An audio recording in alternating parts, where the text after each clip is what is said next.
Hey guys, it's Oz again.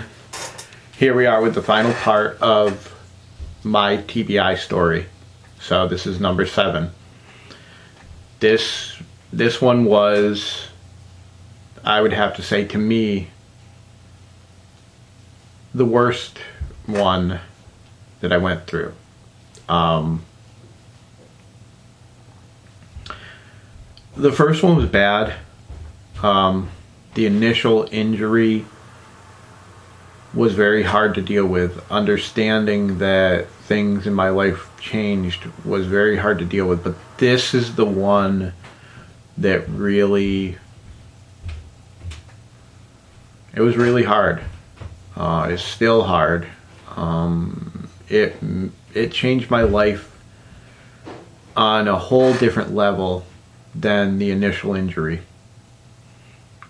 So anyways, like I said, my divorce had been final at this point. I was waiting for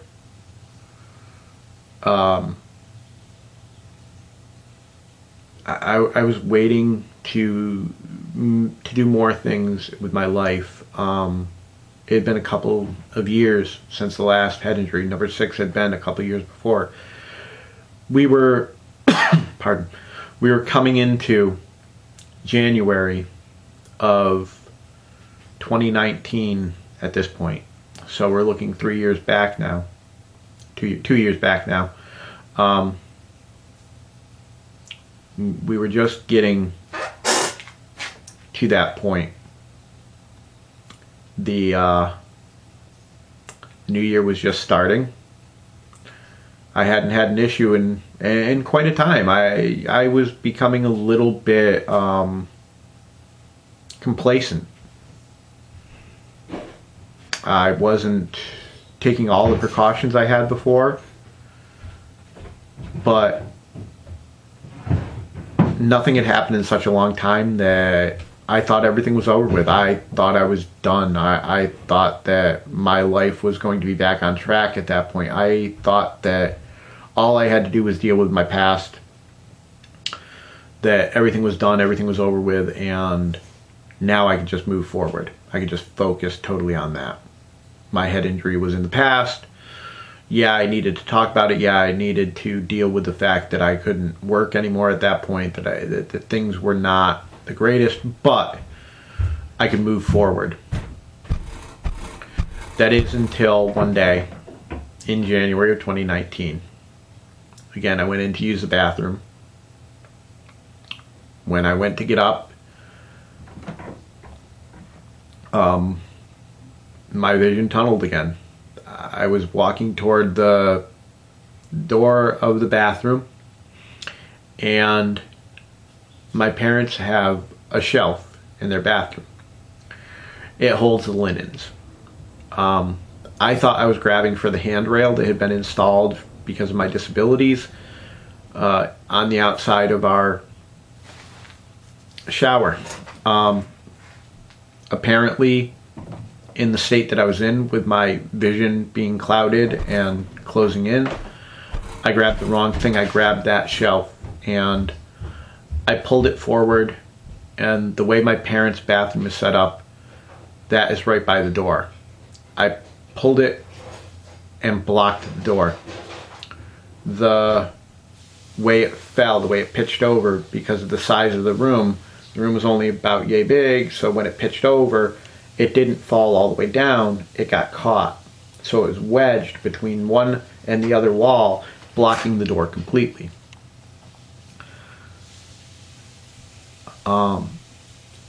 This time when I went down, I wasn't as lucky. I didn't miss everything. The back of my head, again, that same area, hit the tub.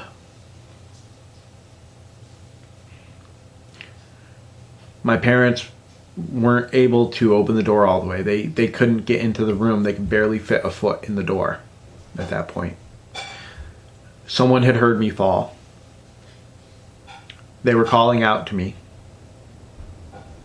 I was on the floor laying there. I wasn't moving. They were unable to get to me. They called 911 at that point because they knew there was no way they could get into me. So here we are. It's probably been 10-15 minutes. Not only am I lying there, I haven't moved at all. There's been no twitching of my limbs, no nothing. I was out completely. So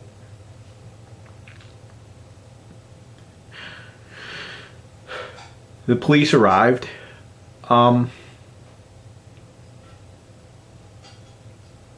They pushed through the door.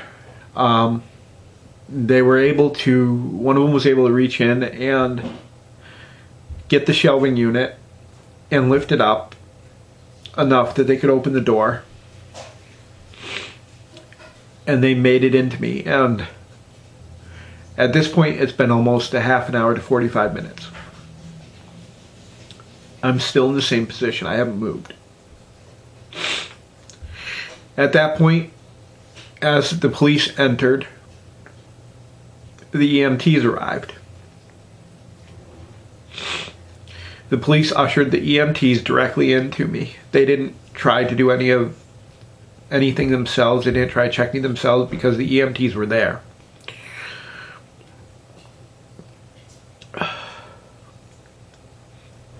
So apparently the EMTs checked me out and I wasn't breathing. There was no pulse.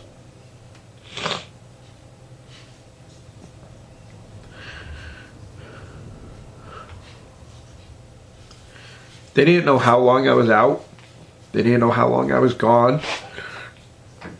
Like I said, it had taken them about 45 minutes from the initial incident to actually get there and get to me.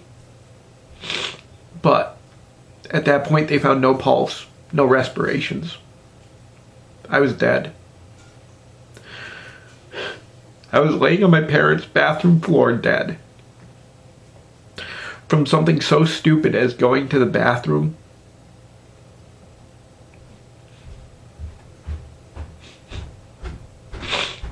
And all of that stemming from something so stupid as trying to do my job.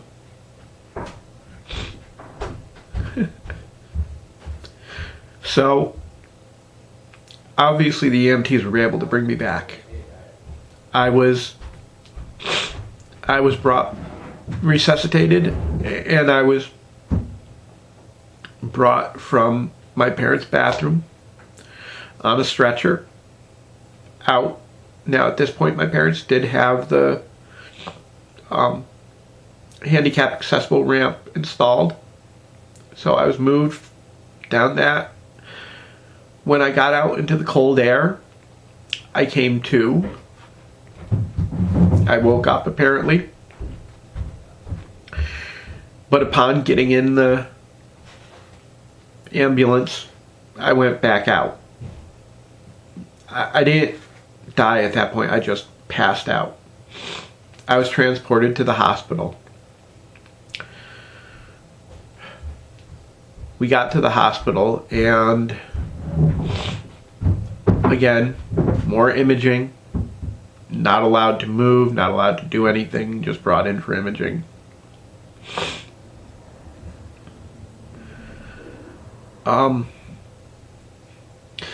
They did their imaging. They brought me back to the room, and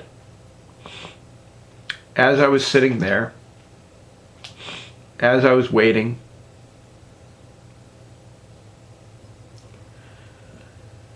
I became unresponsive again.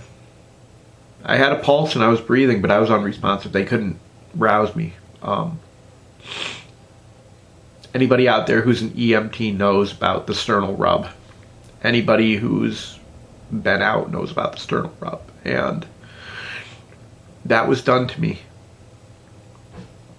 They take their knuckles and they run them on your sternum as hard as they can to try to rouse you. They're looking for a pain response.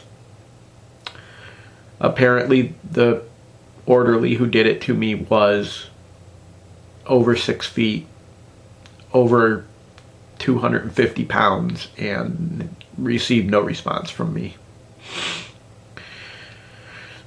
They pricked the bottom of my feet. There was no response.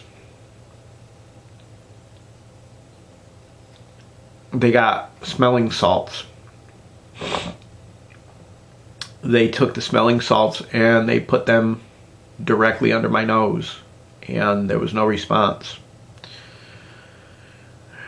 At that point, someone in the ER thought that it could be drug related. So therefore they wanted a urine sample, but I wasn't responsive. So it was decided I needed to be catheterized to take a urine sample. So apparently as I laid there, I was given a straight catheter. No response.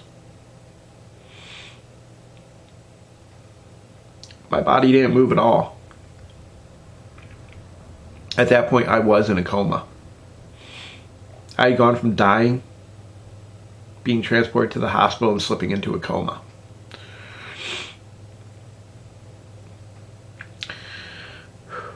So they did this other test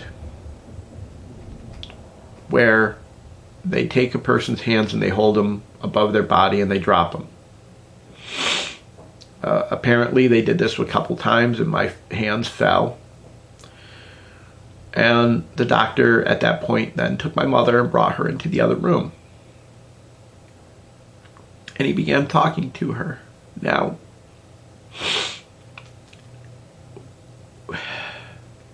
he told her again that this is another doctor. This isn't the same one as from number 3. This is a different doctor. And he told my mother that I was faking it. Guys, how the hell do you fake a coma? How do you fake getting smelling salts put under your nose and not rousing, not moving at all? How do you fake getting straight catheterized and not having any response? How do you fake a sternal rub with no response? How do you fake pain response tests and not have some kind of response? Your body automatically does those things. It's not a conscious decision to shy away from smelling salts, to rouse from smelling salts. It's not a conscious decision to jerk when something is inserted into your urethra. But I didn't. So how was I faking? But my parents were told that I was.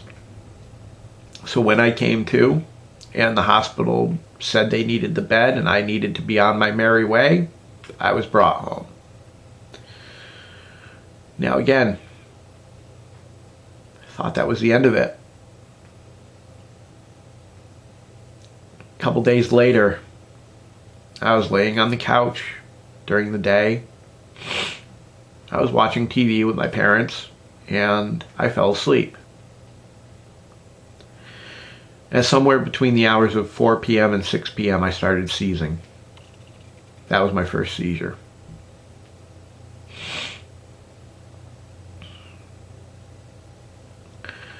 According to my parents, I pretty much was laying there, and as I was laying there, I started doing this.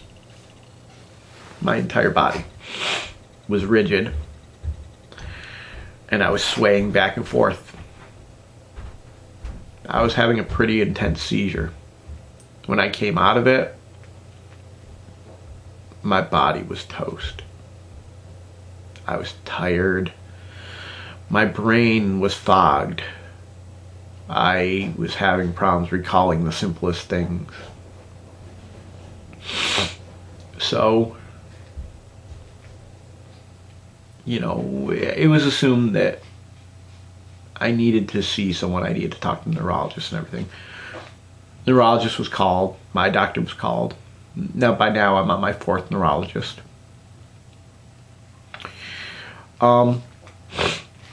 So,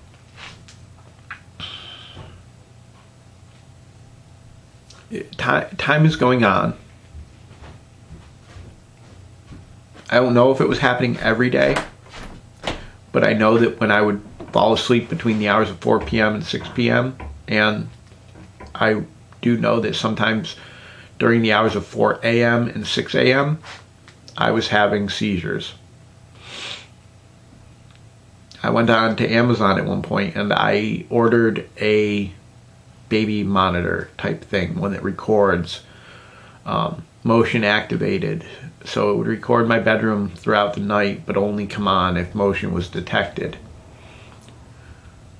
So I set that up. I recorded one night and that's it. What I saw in there scared me. Between the hours of 4 and 6 a.m., I saw my body begin to move on its own. I wasn't awake. I wasn't conscious. I saw the seizure. I saw my cat take off moments before it began. I saw myself slamming my head back against my bed and then suddenly sitting straight forward and slamming back against my bed and sitting straight forward. I watched it and I was really scared. And I did what I'm doing right now. I cried. I showed my parents. They confirmed that that's what was happening when I was laying on the couch. That was happening when they saw me in those. That it was no different than every other seizure that they had seen. At this point, I think we're in February. I don't know how many seizures. We lost count. My neurologist put me in the hospital and did a overnight EEG. Now, let me fix it. I went for an EEG. They tried to induce a seizure, and it wouldn't work. So it was believed, since it was happening between those specific hours, that I needed to be put in for an overnight EEG to monitor my brain activity as I slept. I was put into the hospital for this. I had a net over my head with electrodes all over my head. It was hooked up to a sensor that went up over on the ceiling so that I could lay and sleep. That night I ordered my dinner. I sat and I ate. I watched TV in bed, in that hospital bed. Anybody who's been in the hospital for more than 10-15 minutes knows how uncomfortable those beds are. The beds upstairs aren't much better. So there I was in that hospital bed, laying there, not knowing what the night was going to bring, but knowing that hopefully we would get some answers. So finally, as the night went on, I fell asleep. At some point I was woken up. I don't know what time it was.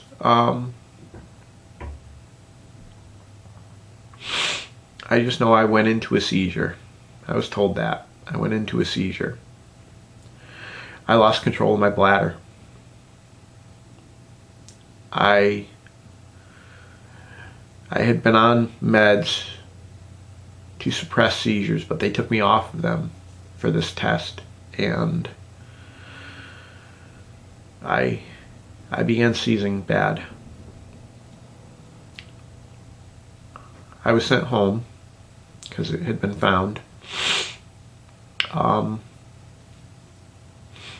We assumed everything was okay, but I kept seizing. I kept having seizures. Finally, we were informed that it wasn't epilepsy. There was something else going on. To this day, I have to be honest, they don't know what. I am supposed to schedule a visit to stay for a 5-night check. COVID and everything has happened, so therefore I haven't scheduled anything. I'm a little afraid to go to the hospital and spend any length of time in there at this point. I want to wait until the vaccines are more widespread. But it is something that I'm going to need. So seizures were a daily basis for me at that point. My body was continually run down. I felt beat up. I was in constant pain because my muscles were straining. I was tightening up when I would have a seizure. My muscles were straining. I was bending myself in half and straightening out. Things were not good in my body or in my brain at that point. I stopped going to the Carson Center. In fact, I stopped again going and doing anything. I was too afraid again to do anything. I did get some good news at that point. I was informed that I was approved for my disability. I would be going on to Social Security disability. So I would have money coming in. It would be retroactive back to the date that I got hurt, so I would get a lump sum. So things were moving forward for me financially. Physically and mentally, I was at a stalemate. I was seeing my therapist, I was seeing my doctor as I needed to. And that's when something new was brought up. A couple different people recommended medical marijuana, which can help with seizures, can help with depression, can help with anxiety and other issues. I couldn't get it, I couldn't afford it, I couldn't do anything like that right then. So what I did is I went on to using CBD oil, which is derived from the same cannabis plant as your typical marijuana that you would smoke or take in whatever way, shape, or form. The only difference being the psychoactive portions are taken out. The THC is not in the CBD. The CBD is a separate component. So I was taking CBD at the time I was vaping it. This was before all the information on those vapes came out. So I was vaping CBD and everything seemed to be going pretty well. All the information started coming out on vaping, so I switched from vaping to taking it sublingually, just dripping a drop or two underneath my tongue a couple times a day as needed to keep the seizures at bay. So finally I got to a point where I realized I couldn't live my life like that anymore. I couldn't be stuck at home. I couldn't be a prisoner to the fact that I had seizures. I couldn't be a prisoner to the fact that I had a head injury. I couldn't be a prisoner to the fact that I had depression and anxiety. And I decided it was time for me to move forward. This didn't happen quickly. It took about 6 months to get to that point. So we're getting toward the summer of 2019 at that point. And that's when I started moving forward. That's when I started working on new things. That's when I started going out again. My life was getting better. One thing I have to say to anybody out there that's dealing with this, that's struggling with this, is your life can get better. It takes effort. It takes time. You're going to have ups, you're going to have downs. Some of them downs are going to be very hard to deal with, but if you can persist, if you can press on, you can make it. I made it. My friends at the Carson Center made it. My dad made it. All these people that I know of that have had this problem say the same thing. Who I was and who I am are two different people. For some people, it's for the better. For some people, they feel that they have come out of this smarter. They have come out of this stronger. For some people, they feel that they've lost some things. I know I personally run both.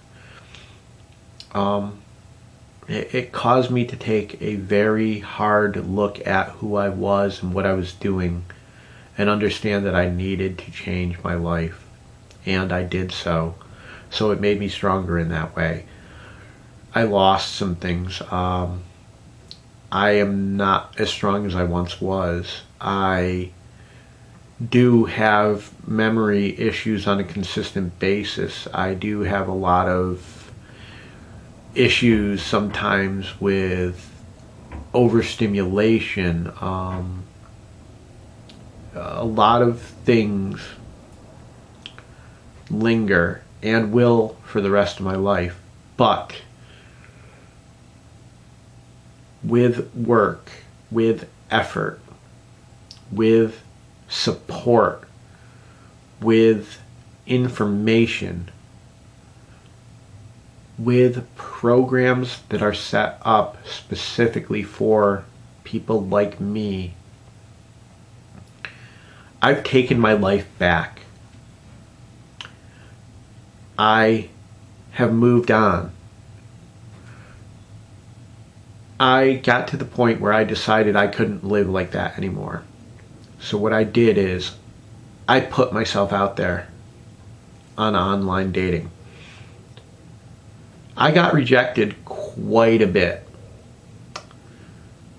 I was very blunt about who I was. I said straight out that I was a disabled person. I said straight out that I did not have a typical income source and that my income was low. I put right out there because I knew that the only way to find a person was to be completely, brutally honest with who I was, because that would weed out the people who were not right. If they can't handle being with you because you're disabled, they don't deserve to be with you. If they can't handle being with you and being a supportive person, a caregiver, they don't deserve to be in your life. And that goes for anybody and everybody, not just disabled people. But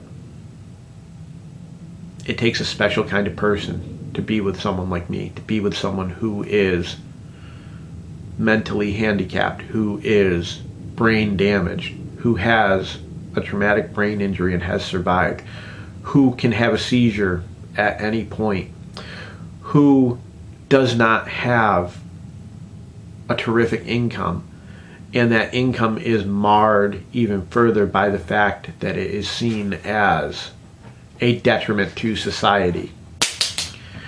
There's a lot of different kinds of people out there who are only in it for certain things, but when you find the right person, they're in it for you.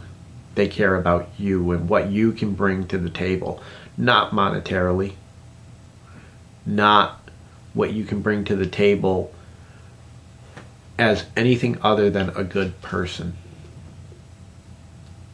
That's the right kind of person for you, and I found that.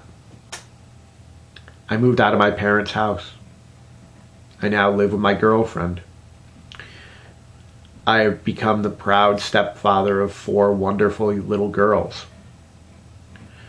I'm working with the people at the Carson Center, with my worker in particular, to get my license back. I had given up my license because I was afraid that I would cause an accident with my vertigo and everything. I was terrified because I feared if I had vertigo while I was driving, I thought, if I drive off the side of the road and I slam into a tree, yeah, it was going to be sad. My parents were going to be broken up. The people in my life were going to be broken up. But it was just me, my car. My fear was I would go over that yellow line, that I would cross into the other lane, that I would hit another car, potentially a car with a family in it, that I could hurt or kill a family, children, anyone. but that I would survive, and I would have to have that on my conscience for the rest of my life. So I decided the best thing for me was to give up my license. So I did that. At this point, my seizures, as far as I know, are gone.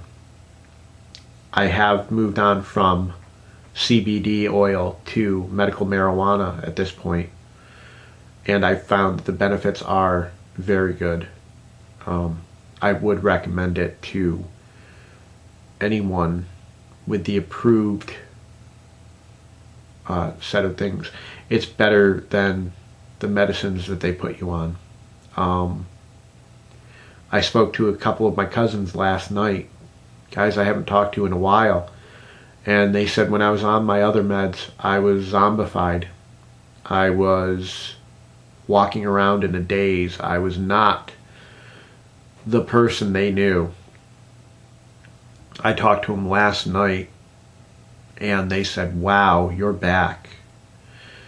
You're the guy we remember. You're happy. You're upbeat. You don't sound talking monotone like this and being just weird.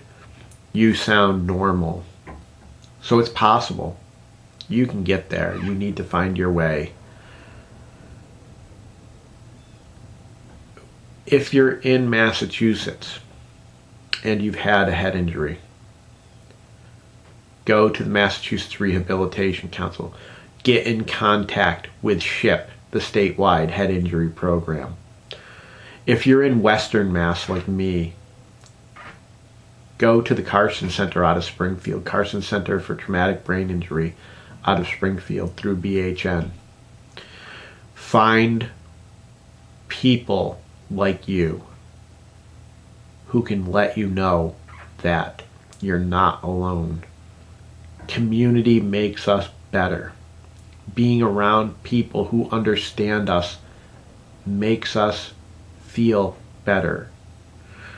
You can heal. You can move beyond what you're going through.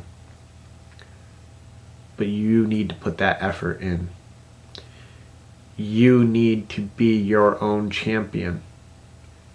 Everyone else can sit there and root for you, but if you don't put the work in, if you don't champion for yourself, then you've got a bunch of cheerleaders sitting on the sides, screaming at a team that's just sitting there. And you're never going to win that way. It's up to you to put that effort in, and you can do it. It might not seem it right now. You might feel like you're never going to get past this. And guess what? You're not. It's always going to be a part of who you are. But it's not all that you are. You're more than that. You're better than your head injury. You can move on. I know I have. I know I've seen others who have. That's what you need.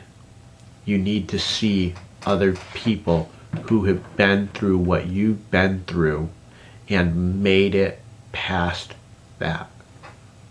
So if you have a head injury, find these things. If you know someone with a head injury, help them get to these places. If you're not in Massachusetts, research your area. Just go online and look up traumatic brain injury resources in my area. Massachusetts is a little bit progressive with some of our things. Our head injury program here is not just a privately funded thing. It's a public funded thing. The state funds this. The state puts money into this. They pay people as workers. They pay people to run places like this Carson Center. It's paid for by the state. Before COVID, I went there twice a week. I would go there on Tuesdays and Thursdays, and I would spend all day there with my friends. We did different things. We did learning about our brain injury, learning about our brains in general. We did things like arts and crafts, things to lift our spirits. We did cooking. We did occupational type therapy. Of course, I've gone through mental health therapy.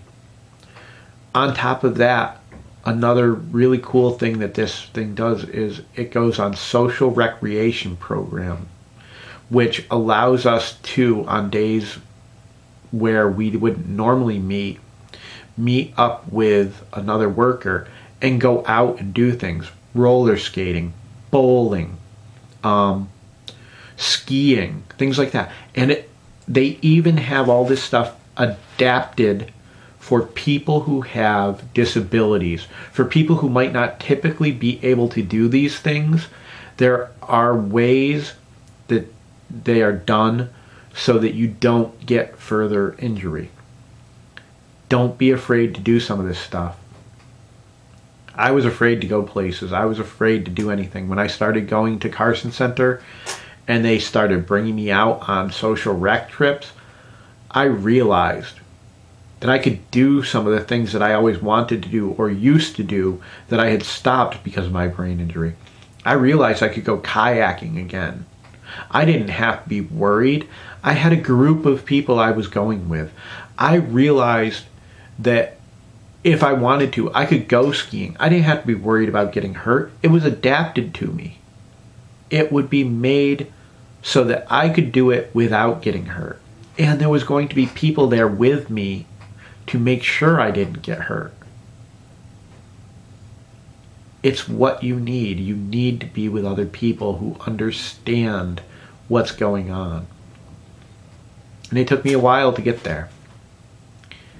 And now Corona's happened, and we've been forced to give some of that up. But I will say this, the Carson Center has been on the ball with that. They have set up a weekly Zoom meeting on Tuesdays and Thursdays. We have our different classes that we would normally have. One of our workers has set up a weekly Zoom meeting for our social recreation program so that we can meet and talk. We do virtual walkthroughs of different cities and things like that. We do concerts. So they will play an old concert for us to watch. We'll do bingo and things like that. We're finding ways to make the best of the situation we're in with Corona. But when this is over, we're all going to get back together. We're all going to start doing things again. We're all going to go out bowling. We're all going to go out roller skating, doing these things that are available to us. If you are a person with a head injury, if you know a person with a head injury, find this help. Find these resources and do it.